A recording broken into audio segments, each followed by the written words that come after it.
I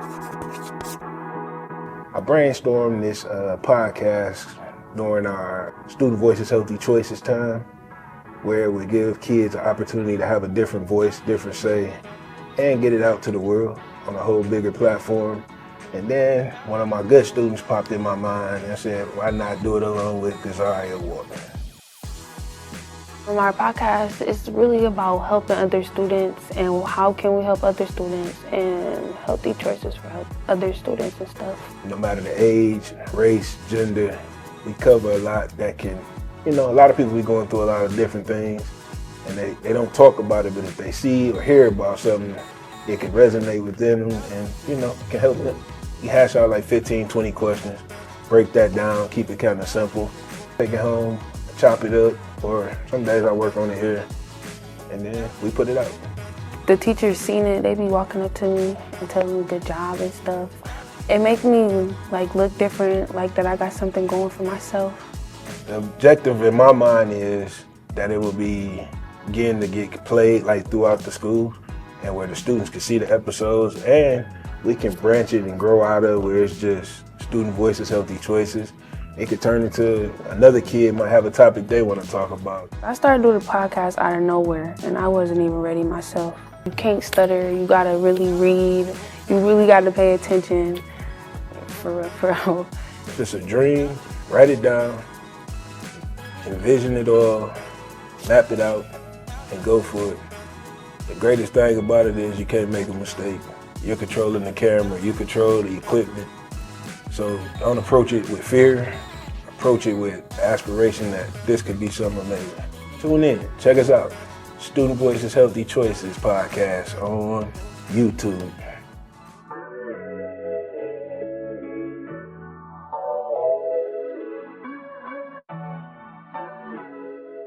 Hi, my name is Gazaria and I'm introducing Coach Keys. Welcome to the Students Voices Healthy Choices podcast, and today I'm going to be asking him 10 questions about health and stuff that he do. The first question is,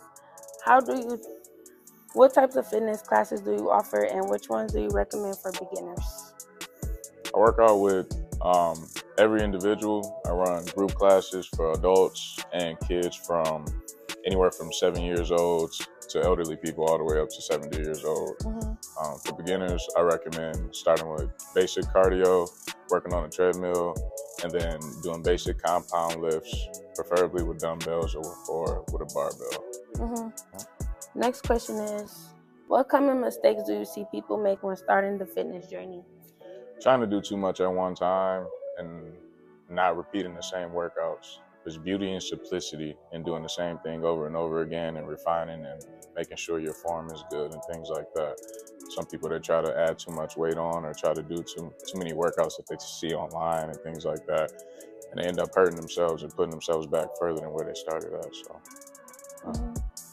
What advice do you have for someone who is nervous about starting a new workout routine? Just start. The first day is always going to be tough, but once you start going and getting used to it, you'll adjust to it. That's why you're working out.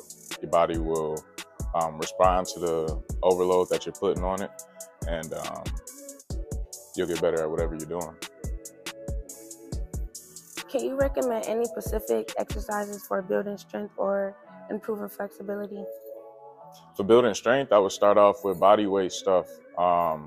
There's no point in getting under a bench if you can't do a push-up and hold your own body weight. Same thing with a squat. There's no point of loading up one of these bars here if you can't squat yourself. So I would say master those things, and then once you can rep out sets of 15, sets of 20, sets of 25, then you start transitioning to the bench or the squat or the deadlift and things like that. For flexibility, basic stretches, feet together, touch your toes. If you're just now starting out, you can honestly go on Google and pick 10 stretches. Mm-hmm. If you're starting off, there's no wrong stretches that you can do. So yeah, that's what I suggest. What is your favorite success story from a client you worked with? Oh man, she was my first client at Planet Fitness. She came in, she was a little older lady, around 60, and she just wanted to lose weight, but I saw that she wanted to put in the work. So within a 6-month time frame, while working with her, she was eating right and walking all together on her side, as well as coming in every single day, showing up. Sometimes she'd be the only one in class, but she ended up losing around 70 to 90 pounds within 6 months. And I put her through all my football workouts, so that was great. And it worked.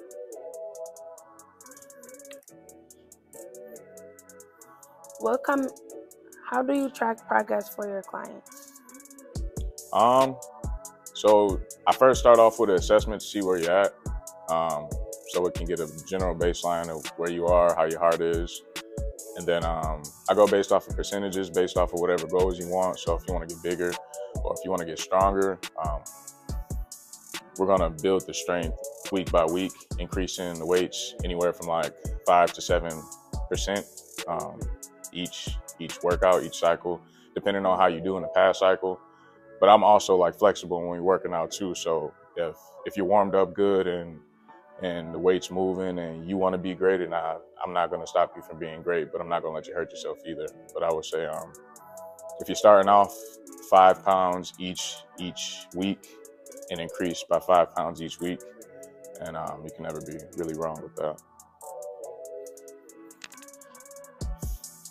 How important is it to set relaxed fitness goals, and how can one go about doing that?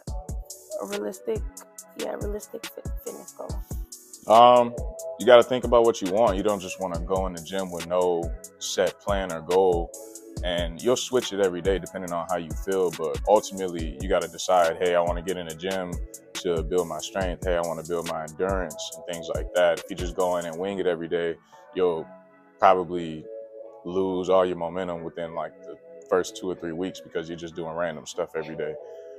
So I think prioritizing what you're going in the gym for, getting with somebody that knows what they're doing, or shadowing somebody or asking questions. A lot of gyms have personal trainers or managers there that can kind of walk you through what to do, but definitely like at least block out like 3 or 4 weeks of one thing and then just repetition out and be consistent every week. Can you explain the importance of warm-up and cool-down exercise? That's the most important part of a training session, because if you don't warm up, you're more liable to get hurt. And if you don't cool down, you're more liable to not be flexible and hurt yourself even more, because you want your muscles to feel like you can do anything. You want your muscles to be loose. You don't want to be tight and stiff, and then you plant the wrong way, or you lift more weight than what you really can do, and now you're hurt for like 3 to 4 weeks. And then cooling down is just about when you working out and breaking down the muscles, you're going to get tight and build up the lactic acid in the muscles, and so stretching kind of helps relieve that and starts the recovery process and makes it go a little bit faster. Whereas if you just finish your workout and then just stop, like, you're going to be very sore the next day, and then the day after that, a lot of times you're more sore than the day after. So those are 2 of the main important things to kind of help you not get hurt before and after you train. Can you demonstrate one exercise, please? Yeah, I got you. So we'll work on the leg press right now. The leg press works on your legs. Obviously, it's in the name. You're just gonna come in, sit all the way down, plant your feet nice and even. If you want to work more of the quads, you have your feet together. If you want to work more of the outer legs and your glutes, you have your feet up here. And you press up, these handles go out, and you just go all the way down. Press back up. You want to brace yourself with these handles right here on the side, and then you just press up.